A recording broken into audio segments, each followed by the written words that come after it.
Livro Rendição Absoluta, de Andrew Murray, capítulo 3, Separados para o Espírito Santo.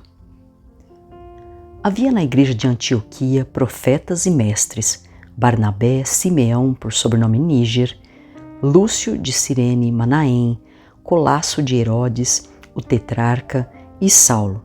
E servindo eles ao Senhor e jejuando, disse o Espírito Santo: Separai-me agora Barnabé e Saulo para a obra a que os tenho chamado. Então, jejuando e orando, impondo sobre ele as mãos, os despediram. Enviados, pois, pelo Espírito Santo, desceram a Seleucia e dali navegaram para Chipre. Atos 13, de 1 a 4. Na história contada neste texto, encontramos alguns pensamentos preciosos para nos orientar quanto ao que Deus deseja de nós e o que Ele faria por nós. A grande lição dos versículos citados é: o Espírito Santo é administrador da obra de Deus na terra. Se quisermos trabalhar corretamente para Deus e que Ele abençoe a obra de nossas mãos, devemos atentar para termos um relacionamento correto com o Espírito Santo, dando-lhe diariamente o lugar de honra que lhe pertence e sempre em primeiro lugar em todo o nosso trabalho, e ainda mais em toda a nossa vida íntima. Permita-me destacar para você alguns dos preciosos pensamentos que a passagem sugere. Primeiro, vemos que Deus tem seus próprios planos no tocante a seu reino. Sua igreja na Antioquia havia sido estabelecida. Deus tinha certos planos e intenções em relação à Ásia e à Europa. Ele concebera esses planos. Eles eram seus e ele os tornou conhecidos aos seus servos. Nosso grande comandante organiza todas as campanhas e seus generais e soldados nem sempre conhecem os grandes planos. Frequentemente, recebem ordens seladas e têm de esperar nele pelo que ele lhes dá como ordens. Deus no céu tem desejos e vontade no que se refere a qualquer obra que deva ser feita e quanto à maneira como ela deve ser feita. Bem-aventurado o homem que vem a conhecer os segredos de Deus e age sob a direção do Senhor. Alguns anos atrás, em Wellington, África do Sul, onde moro, abrimos um instituto de missões, o que lá é considerado um belo e grande edifício. Em nossos cultos inaugurais, o diretor disse algo que eu nunca esqueci. Ele observou: ano passado, nós reunimos-nos aqui para lançar a pedra fundamental. O que havia então para ser visto? Nada além de entulho, pedras, tijolos e escombros de uma antiga construção que tinha sido demolida. Ali colocamos a pedra fundamental e muito poucos sabiam que o edifício seria erguido. Ninguém sabia perfeitamente em todos os detalhes, exceto um homem, o arquiteto. Em sua mente tudo estava claro. E quando o empreiteiro, o pedreiro e o carpinteiro chegaram para trabalhar, receberam as ordens dele. O mais humilde dos trabalhadores tinha de segui-las. A estrutura foi levantada e o belo edifício foi concluído. E acrescentou: e assim, esse edifício que hoje inauguramos está apenas lançando o alicerce de uma obra a qual Deus sabe o que se tornará. Porém, Deus tem seus obreiros e seus planos claramente traçados, e a nossa posição é esperar para que Deus nos comunique a sua vontade o tanto quanto for necessário a cada momento. Nós temos simplesmente que ser fiéis na obediência, cumprindo as suas ordens. Deus tem um plano para a sua igreja na terra. Infelizmente, porém, frequentemente fazemos o nosso próprio plano e pensamos que sabemos o que deve ser feito. Começamos pedindo a Deus que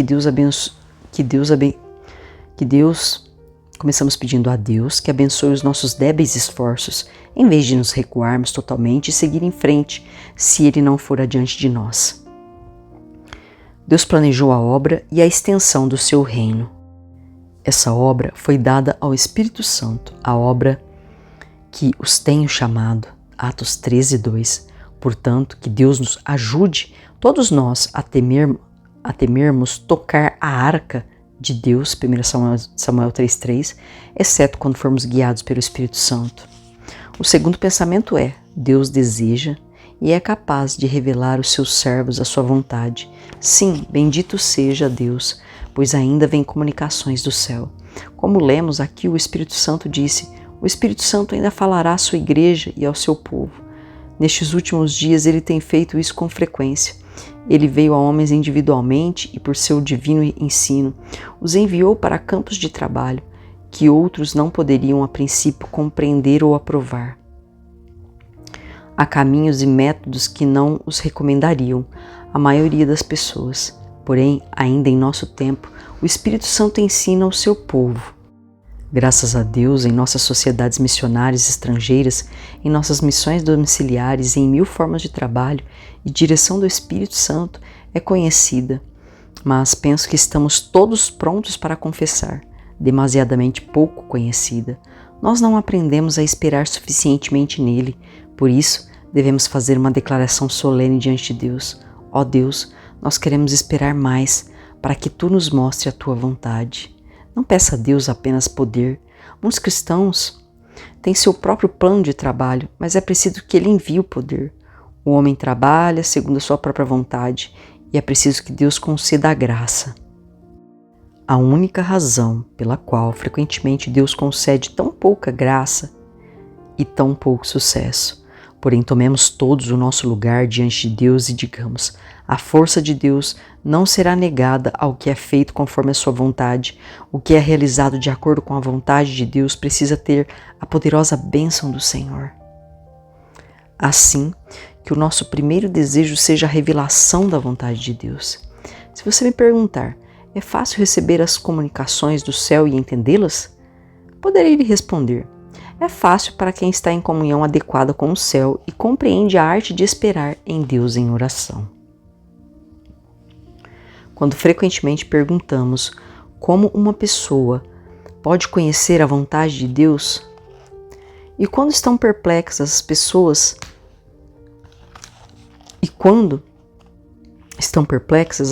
desejam orar de maneira muito fervorosa para que Deus lhes responda imediatamente. Porém, Deus só pode revelar a sua vontade a um coração humildemente terno e vazio de si. Deus só pode revelar a sua vontade em perplexidades e dificuldades especiais a um coração que aprendeu a obedecer-lhe e honrá-lo lealmente em pequenas coisas e na vida cotidiana. Isso me leva ao terceiro pensamento. Observe o intuito para o qual o Espírito revela a vontade de Deus. O que lemos aqui? Havia vários homens ministrando ao Senhor e jejuando, e o Espírito Santo veio e falou a eles. Algumas pessoas entendem essa passagem praticamente do mesmo modo como entenderiam com referência a um comitê missionário atual. Vemos que há um campo aberto, tivemos nossas missões em outros campos e vamos entrar nesse campo. Já praticamente estabelecemos isso e oramos a respeito. Porém, a situação era muito diferente naqueles tempos. Duvido que algum deles pensasse na Europa, porque mais tarde até o próprio Paulo tentou voltar para a Ásia, até que uma visão durante a noite o chamou à vontade de Deus. Observe aqueles homens. Deus havia feito maravilhas. Ele havia estendido a igreja até Antioquia e concedido uma grande e rica bênção. E agora ali estavam eles, ministrando ao Senhor, servindo com oração e jejum. Que profunda convicção eles tinham. Tudo precisa vir diretamente do céu. Nós estamos em comunhão com o Senhor, ressurreto. Precisamos ter uma união íntima com Ele e de algum modo Ele nos fará saber o que Ele deseja. E lá estavam eles vazios, ignorantes, desamparados, contentes e alegres, mas profundamente humilhados. Pareciam dizer: ó Senhor, nós somos teus servos e em jejum e oração esperamos em Ti. Qual é a Tua vontade para nós? Não aconteceu o mesmo com Pedro? Ele estava no eirado, jejuando e orando, e pouco entendeu da visão e da ordem de ir a Cesareia. Ele não sabia qual poderia ser a sua obra. É em corações totalmente rendidos ao Senhor, em corações que se separam do mundo e até mesmo de atuações religiosas comuns, e se esquecem de si em intensa oração para olhar para o seu Senhor, que a vontade celestial de Deus será manifesta. Você sabe que a palavra jejuando ocorre uma segunda vez no texto, jejuando e orando, verso 3. Quando você ora, você ama entrar no seu quarto, segundo a ordem de Jesus, e fechar a porta. Você deixa do lado de fora negócios, companhia, prazeres e qualquer coisa que possa distraí-lo. e deseja ficar a sós com Deus. No entanto, de certa maneira, até mesmo o mundo material segue você até lá. Você precisa comer. Aqueles homens queriam se excluir das influências do material e do visível e jejuaram. O que eles comeram foi simplesmente o suficiente para suprir as necessidades da natureza e, na veemência de sua alma, eles pensaram em expressar o seu abandono de tudo na terra por meio do jejum diante de Deus. Oh, que Deus nos dê essa intensidade de desejo, essa separação de tudo, por queremos esperar nele para que o Espírito Santo revele a nós a bendita vontade do Senhor. O quarto pensamento é: qual é agora a vontade de Deus revelada pelo Espírito Santo? Ela está contida em uma frase: separação para o Espírito Santo. Essa é a tônica da mensagem do céu. Separai-me agora Barnabé e Saulo para a obra.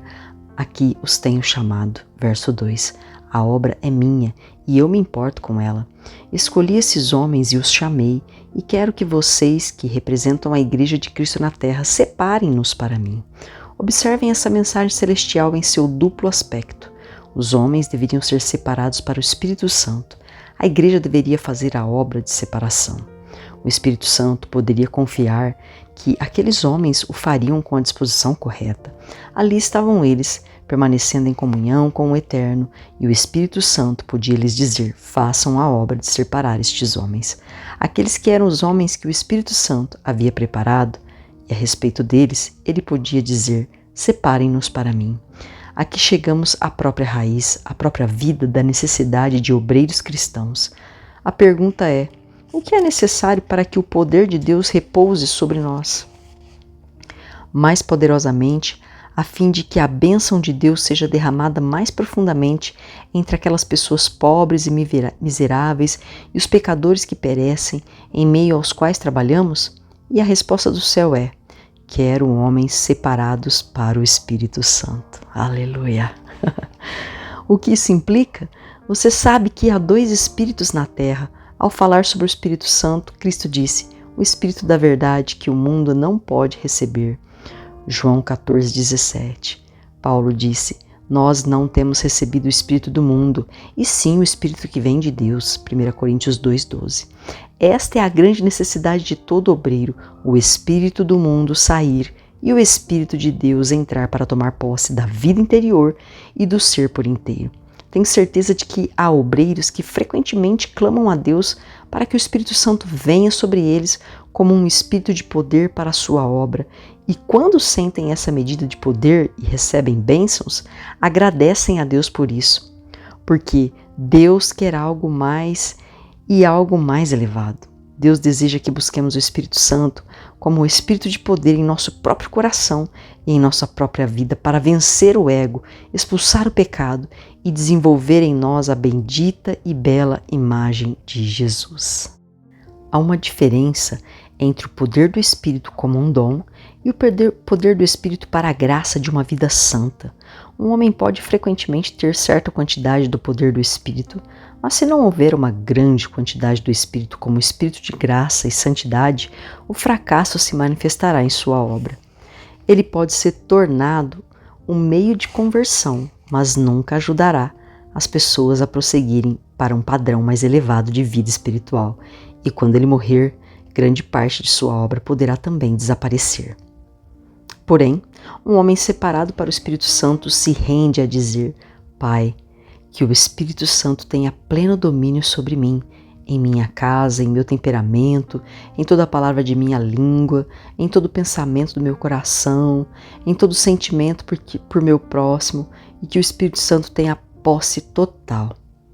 É isso que tem sido o anseio e a aliança do seu coração com Deus. Ser um homem ou uma mulher separado e entregue ao Espírito Santo? Oro para que você ouça a voz do céu. Separai-me, disse o Espírito Santo. Sim, separado para o Espírito Santo. Deus conceda que a palavra adentre mais profundo de nosso ser, no mais profundo de nosso ser, para nos sondar. E se descobrirmos que não saímos totalmente do mundo, se Deus nos revelar que o viver para nós mesmos, a vontade própria e a autoexaltação estão lá, humilhemo-nos diante dele. Homem, mulher, irmão, irmã, você é um obreiro separado para o Espírito Santo. Isso é verdade? Esse tem sido o seu desejo ardente? Essa tem sido a sua rendição? Tem sido isso que você tem esperado pela fé no poder do nosso ressurreto e todo-poderoso Senhor Jesus? Se não for assim, eis aqui o chamado da fé e a chave da bênção, separados para o Espírito Santo. Deus escreva a palavra em nosso coração. Eu disse que o Espírito Santo falou àquela igreja como uma igreja capaz de fazer aquela obra. O Espírito Santo confiou neles. Deus conceda que nossas igrejas, nossas agências missionárias e nossas associações de trabalhadores, que todos os nossos diretores, conselhos e comitês sejam homens e mulheres aptos para a obra de separar obreiros para o Espírito Santo. Nós também podemos pedir isso a Deus. Então vem o meu quinto pensamento. A santa parceria com o Espírito Santo nessa obra se tornará uma questão de consciência e de ação. O que aqueles homens fizeram? Eles separaram Paulo e Barnabé e em seguida está escrito que, enviados pelo Espírito Santo, os dois desceram a Seleucia. Que comunhão! O Espírito Santo no céu, fazendo uma parte da obra e os homens na terra fazendo a outra. Na palavra inspirada de Deus está escrito que, após sua ordenação na terra, os homens foram enviados pelo Espírito Santo. E veja como essa parceria requer nova oração e novo jejum. Durante certo tempo, talvez dias, eles vinham ministrando ao Senhor e jejuando. Então o Espírito Santo fala e eles devem fazer a obra e entrar em parceria imediatamente. Se reúnem para mais oração e jejum. Essa é a disposição com que eles obedecem ao comando do seu Senhor. Isso nos ensina que nossa força precisa estar na oração, não apenas no início de nossa obra cristã, e sim o tempo todo. Se há um pensamento acerca da igreja e de Cristo que às vezes me vem com grande tristeza, se há um pensamento acerca da minha própria vida, do qual me envergonho, se há um pensamento que sinto que a igreja de Cristo não aceitou e não entendeu, se há um pensamento que me faz orar a Deus, ó, pela tua graça, ensina-nos coisas novas. É o maravilhoso poder que a oração deve ter no reino. Temos aproveitado pouquíssimo desse poder. Todos nós lemos na grande obra de Bunyan a expressão de cristão ao descobrir que tinha em seu peito a chave que deveria destrancar a masmorra. Nós temos a chave que pode destrancar a masmorra do ateísmo e do paganismo. Mas estamos muito mais ocupados com a nossa obra do que com a oração. Acreditamos mais em falar com os homens do que em falar com Deus. Aprenda com esses homens que a obra comandada pelo Espírito Santo precisa nos chamar a uma nova oração, a um novo jejum, a uma nova separação das inclinações e dos prazeres do mundo, a uma nova consagração a Deus e a comunhão com Ele. Aqueles homens se entregavam ao jejum e à oração. Se em toda a nossa obra cristã comum houvesse mais oração, haveria mais bênção em nossa própria vida interior. Se sentíssemos, provássemos e testificássemos ao mundo que a nossa única força está em nos mantermos em contato com Cristo a cada minuto, permitindo a cada minuto que Deus age em nós, se essa fosse a nossa atitude, nossa vida não seria, pela graça de Deus, mais santa? Não seríamos mais abundantemente frutíferos? Acredito não conhecer na palavra de Deus uma advertência mais solene do que a encontrada em Gálatas 3, onde Paulo pergunta: sois assim insensatos que, tendo começado no Espírito, estejais agora vos aperfeiçoando na carne? Você entende o que significa isso? Um perigo terrível à obra cristã, assim como para uma pessoa que começa na vida cristã com muita oração, iniciada no Espírito Santo, pois ela pode ser gradualmente desviada para as rotas da carne. Logo vem a palavra, tendo começado no Espírito, está agora se aperfeiçoando na carne. No tempo da nossa primeira perplexidade de desamparo, oramos muito a Deus. Ele respondeu, abençoou, e nossa organização foi aperfeiçoada, e nosso grupo de obreiros cresceu. Porém, gradualmente, a organização e a obra e a pressa se apoderaram tanto de nós que o poder do Espírito, no qual começamos quando éramos um pequeno grupo, quase se perdeu. Eu imploro a você, preste atenção. Foi com uma nova oração, um novo jejum, com mais oração e jejum, que aquele grupo de discípulos cumpriu a ordem do Espírito Santo. Somente em Deus, ó minha alma, espera. Salmo 62, 5. Essa é a nossa obra mais elevada e mais importante. O Espírito Santo vem em resposta à oração de fé. Você sabe que quando o exaltado Jesus subiu no trono durante 10 dias, o escabelo do trono foi o lugar onde os discípulos que esperavam clamaram a ele. E essa é a lei do reino, o reino do trono, os servos no escabelo, que Deus nos encontre lá incessantemente. Então vem o último pensamento: que bênção maravilhosa se estabelece quando o Espírito Santo tem permissão para liderar e administrar a obra, e quando ela é realizada em obediência a Ele. Você conhece a história da missão a que Barnabé e Saulo foram enviados. Você sabe quanto poder havia com eles. O Espírito Santo os enviou e eles foram de lugar em lugar com grandes bênçãos. O Espírito Santo prosseguiu sendo líder deles. Você lembra que foi o Espírito que impediu Paulo de voltar à Ásia e o levou para a Europa?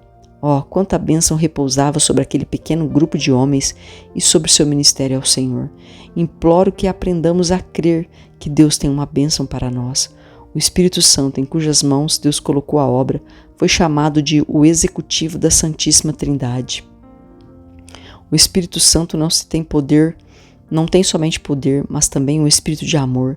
Ele está pairando sobre este mundo escuro e toda a esfera de trabalho que nele há, está desejoso por abençoar. Então, por que não há mais bênçãos? Só pode haver uma resposta: não temos honrado o Espírito Santo como deveríamos. Alguém pode dizer que isso não é verdade?